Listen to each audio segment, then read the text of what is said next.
Greetings comic book fans and welcome to the Dude Cave. I'm Jason and you are watching my weekly comic book reviews for the first week in May 2016. Another big week of books, so without further ado, let's get into those reviews. So we're going to kick off the video with rapid fire roundup. What this part of the video is that the books that don't make comic of the week, I'm going to talk about each book, try and take about 30 seconds to a minute, saying what I liked, what I disliked, and give it a score out of 5 stars. So we're going to kick things off with DC Comics, and we have Batman Superman issue number 32. Continues the final days of Superman storyline, which is part 5 of that story. I'm kind of a bit confused because I was sure that story was being called Super League, but they seem to have changed the title. But I don't know if I dreamt that or what, but it did seem like the name of this story has changed, which is so DC.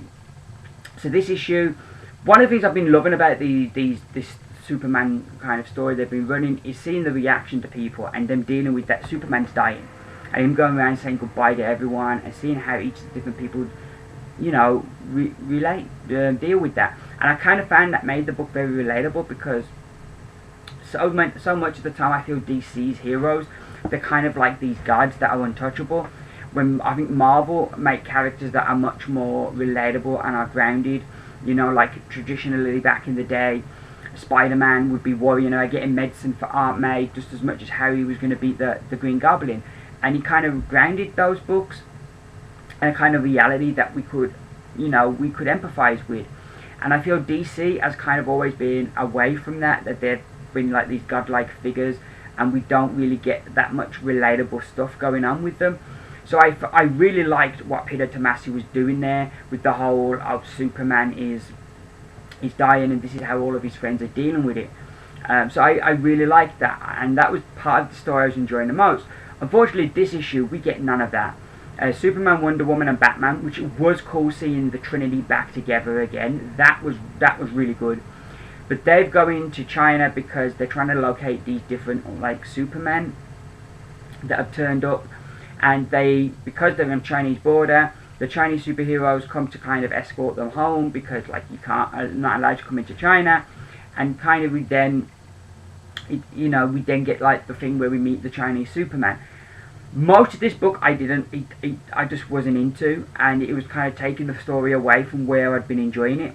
It was super cool seeing the Trinity together, and I loved seeing these Chinese heroes, because it's one of the things I've always really liked, seeing like international superheroes, that other countries would have heroes as well. It wouldn't just be America. So I really liked that as well, and the whole thing with the border deal made like what was going on here. It gave a rule that would be relatable in our world. And I kind of find that is something that I always really like, that you can see that this world has rules and laws, and that's something that I really liked as well. However, the whole story, a lot of the story felt like setup, and I wasn't really feeling a lot of the stuff that was going on. So I'm going to give Batman Superman 32 3 stars out of 5. So next up we have Batman Detective Comics issue number 52. This is the final issue, and it was a bit of a strange one. We conclude the Jim Gordon story from last issue, where he's gone back, his Marine buddies, something's capturing them and killing them one by one, so he's going to investigate this, and it's kind of took them back to like where they went more than years ago when they were in the army. I just didn't feel, this was really strange for a final issue of Detective Comics. It was really strange. It wasn't a celebration of Batman or Peter Tomasi's vision of Batman. It was just this Jim Gordon story that I just wasn't feeling. I thought it felt rushed because they had to get through so much. There were some good ideas here, but I just was not feeling it at all. So I'm going to give Batman Detective Comics issue 52 2 stars out of 5. Very disappointing conclusion to that series. We'd have Superman, the Coming of the Superman issue number 4. I'm still enjoying this. I like Lex Luthor a lot better this issue. I thought he felt like Lex Luthor, and I liked the scene with him and Darkseid. I thought that was really cool. Always love it when we get some new gods, so that was brilliant.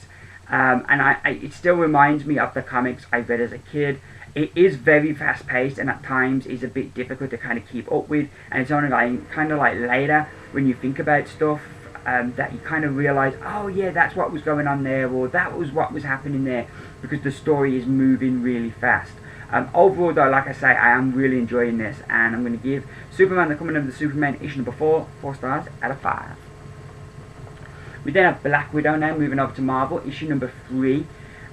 This issue, Sam Lee's art is just so fantastic, and you can see the trust Wade has in him here. The total, there's a minimum of dialogue in this book, and a lot of the story is told by the art, and there's very few artists that writers would trust to give this much of the book to. But because Sam Lee is such an exceptional talent, it works.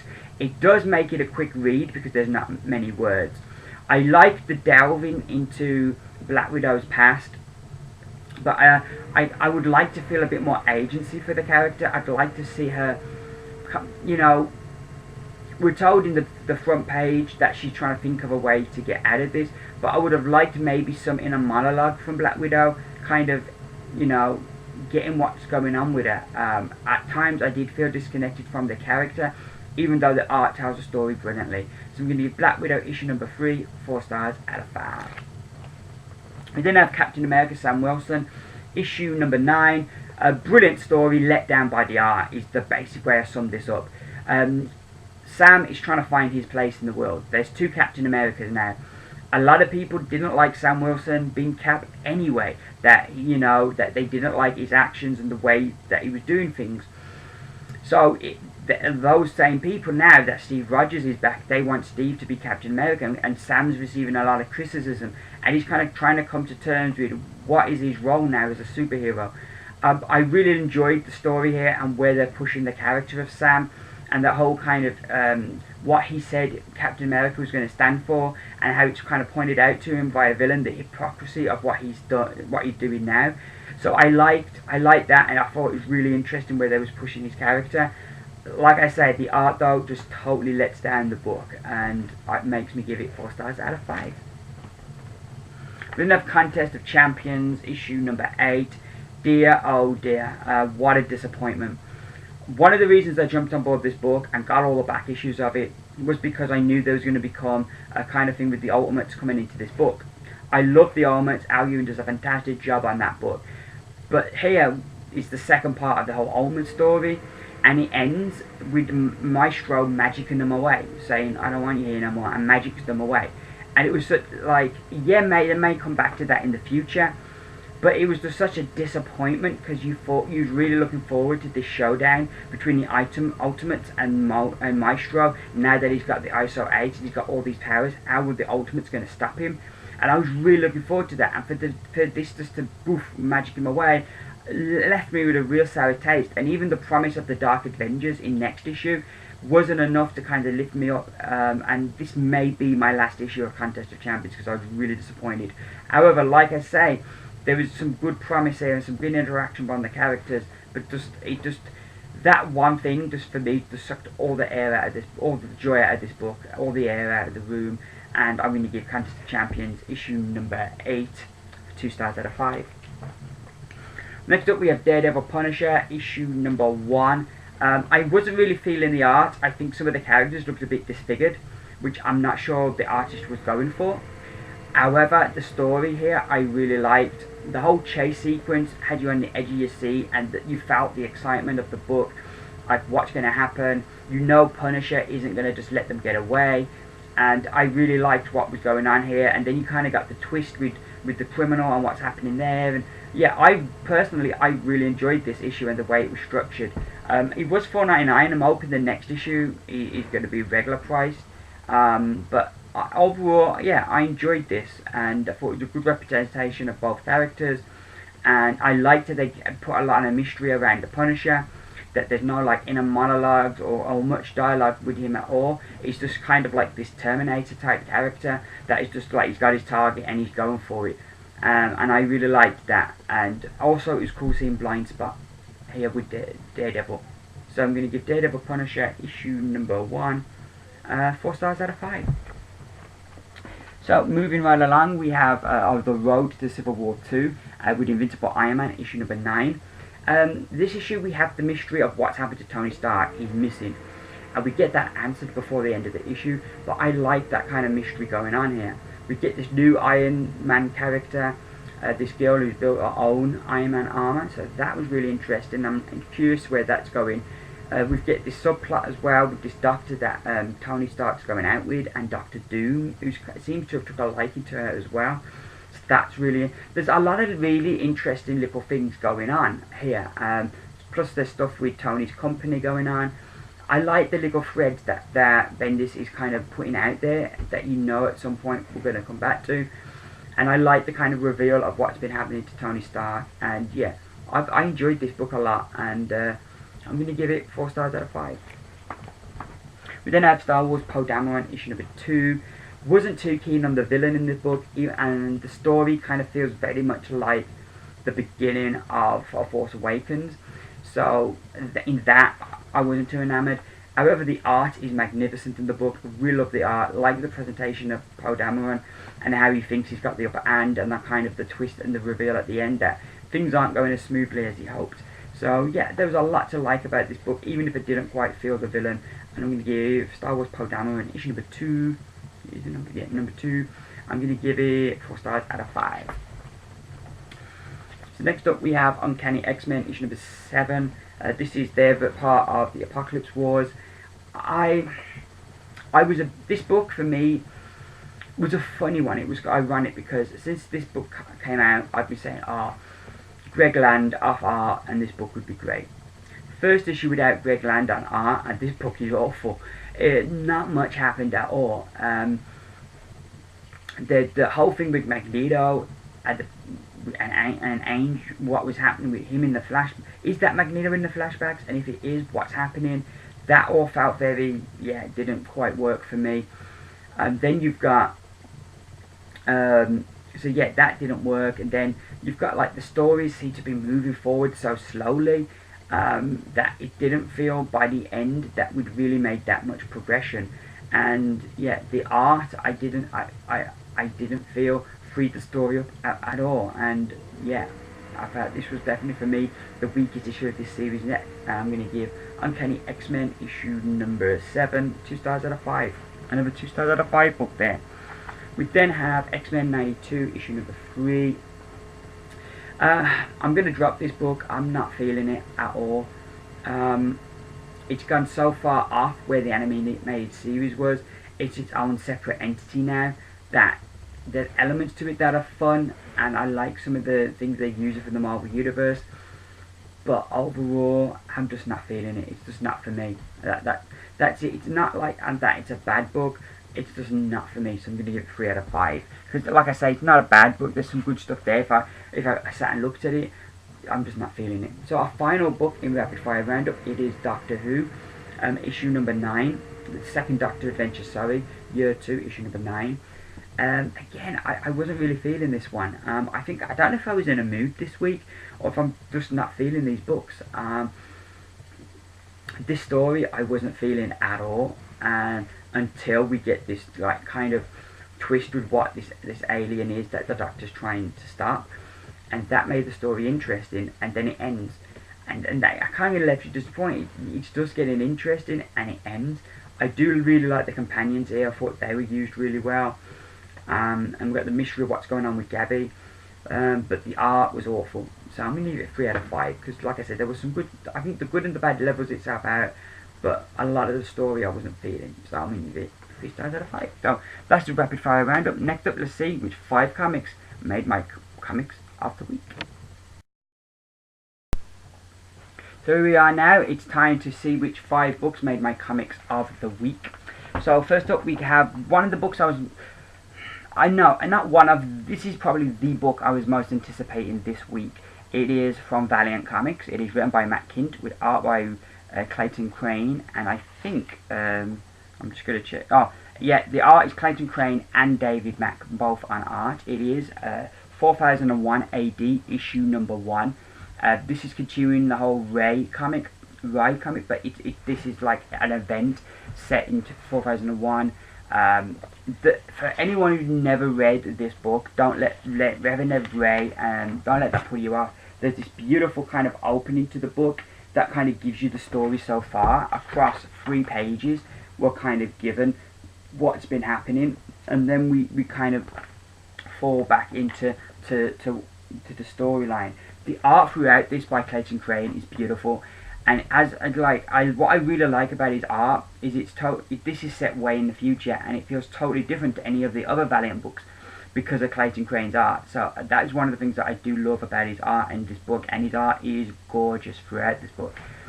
And the basic story is that it's the future, that Japan is its own kind of separate space station now that's blasted into space as a new Japan, and is ruled by this artificial intelligence called Father. And he creates these creatures, this thing called Rai, as the protector of New Japan. And Rai kind of found out that things aren't all good with Father, that there's a lot of shady stuff that goes on.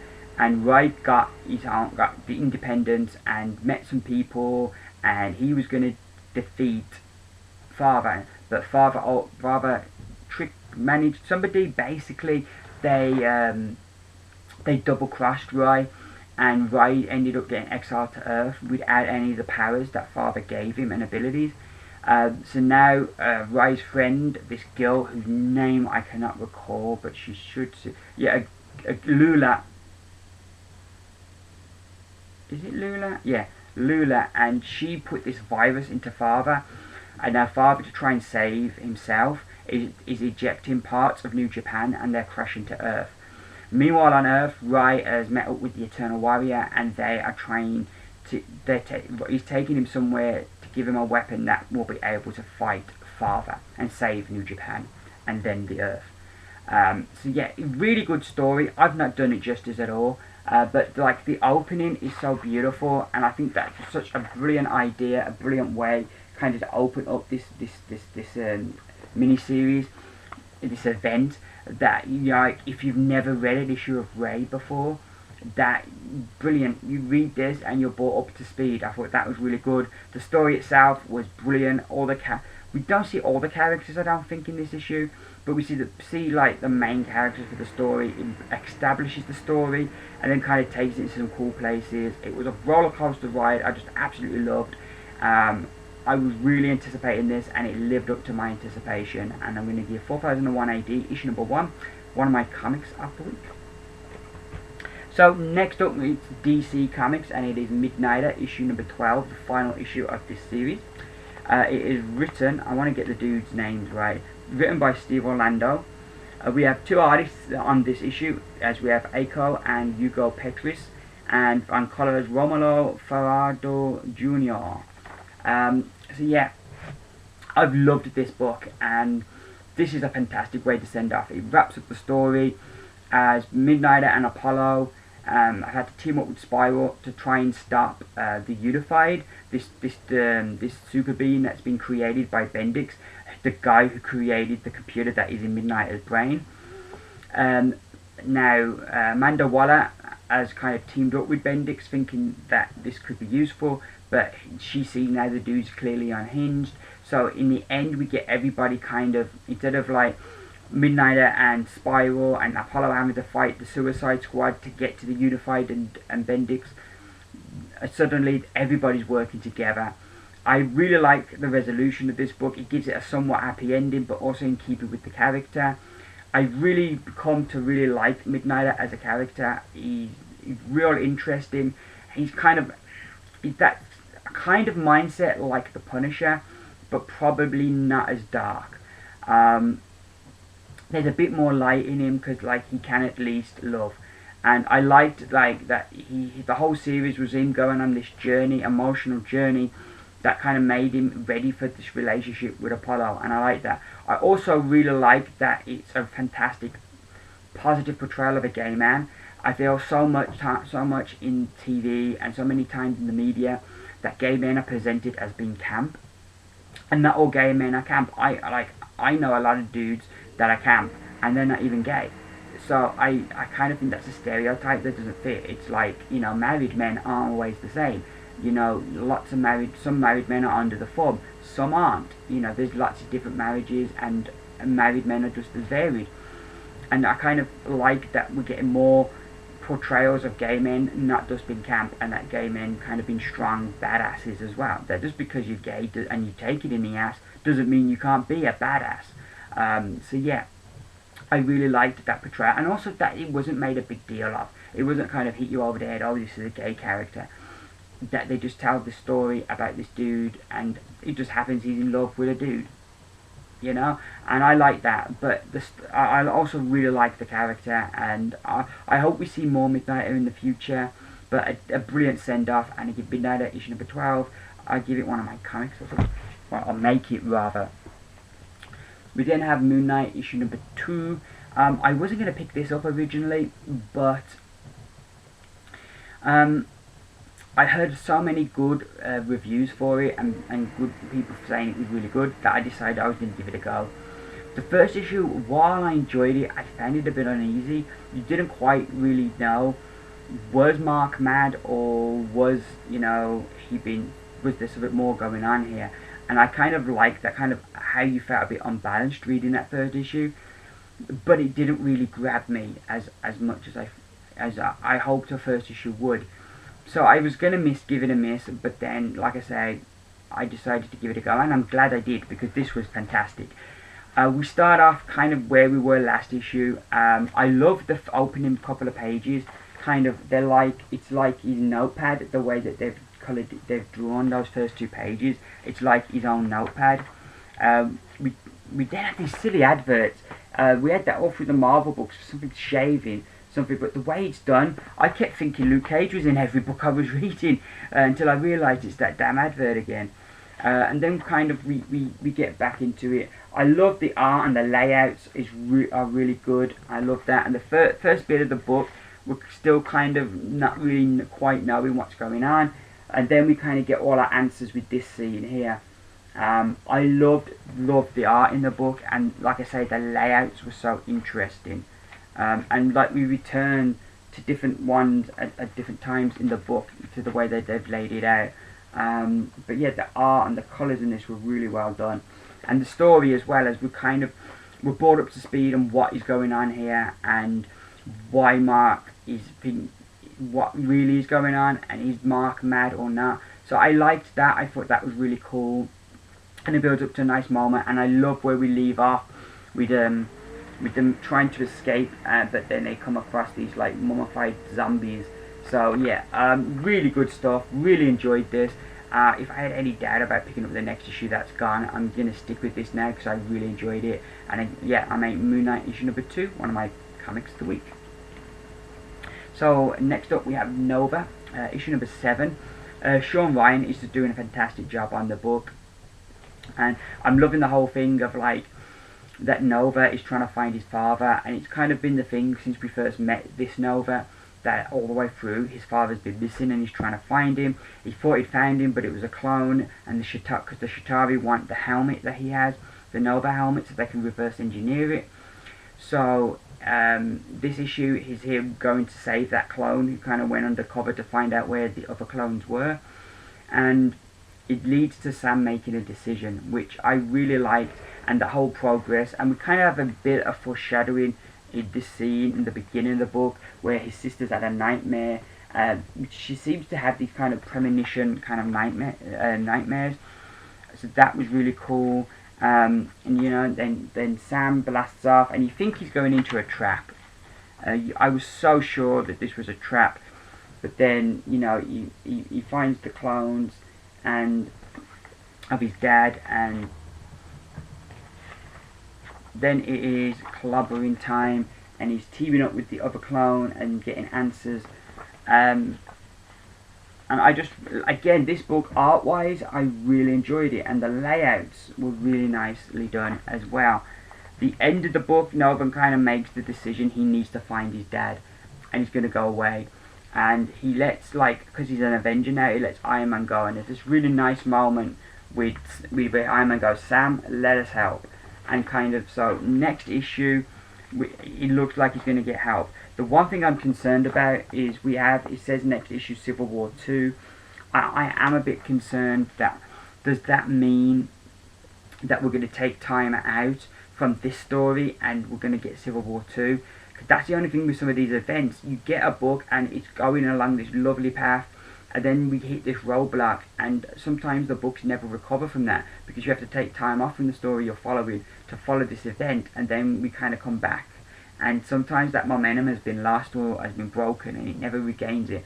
So yeah, I'm hoping that's not going to happen with this, but I really enjoyed the issue, really enjoying how Sean Ryan's writing the character, and I really enjoyed R.B. Silver is the name. That's not a name I recall, but I really enjoyed R.B. Silver's art and layouts as well. So yeah, really good book, and I give Nova issue number 7. I'd give it one of my comics of the week. I gotta say, instead of, I'm used to saying I give it so many stars, but I mean to say it's one of my comics of the week, because every comic in my pick of the week, in my comics of the week, sorry, is 5 stars, as it would be a comic of the week. But I automatically just go, I'm going to give this book so many stars, where I mean to say now, I make this book one of my comics of the week.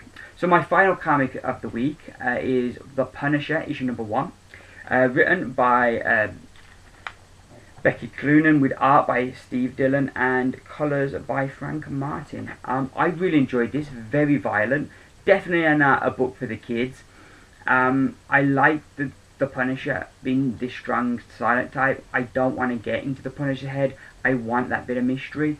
So I really like how he was written here, going after these criminals. The police are getting ready to go in, because they feel if they capture this guy, it can lead them to catching this bigger criminal called the Condor. So, but Punisher gets there first, he takes all these guys out. He's now got this green file, and that the Condor is not happy that Punisher has this file. So he's sending this villain called the Face, after him, and we learn at the end of the issue why the guy is called the Face. I loved this, really enjoyed it from start to finish. It is very violent, but it works for the Punisher. I know some people, the art here isn't for everyone, but I've read Steve Dillon's books before, I'm used to his art, and it didn't bother me that much.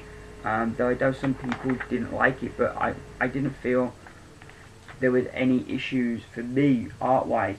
I know some of the ways he draws characters sometimes bugs people, but I think that's it's just a personal choice thing, and personally it didn't bother me. But yeah, Punisher, this was everything I wanted in a Punisher comic, and I give Punisher number 1. So yeah, I'm going to do it again. I make Punisher number 1 one of my comics of the week. So that's me done for another week. I was going to do my free comic book day books as well, but I haven't read them all yet. I read the Civil War 2 one, which is excellent. If that is like a sample of what Civil War 2 is going to be like, I am well excited for that series now. But the rest of my free comic book days comics I haven't read yet, so sorry about that. No reviews for them. I will be back now. The backup plan is I will be back at the end of the week with Comic Haul Weekly, and then another comic review video. Be back up early next week. As always, thank you very much for watching. I really appreciate it. If you enjoyed this video, give me those beautiful thumbs up, so you know you're enjoying what I'm doing. Hope you've all had a good week. As I said, I will be back at the end of the week with a comic haul video and reviews back next week. I've been Jason. This coming to you from the Dude Cave with my weekly comic reviews. Sorry, couldn't get the words out. Yeah, coming to you with my comic week. So yeah, I still can't get the words out. Weekly comic reviews. Thank you very much for watching. Keep reading, and bye for now.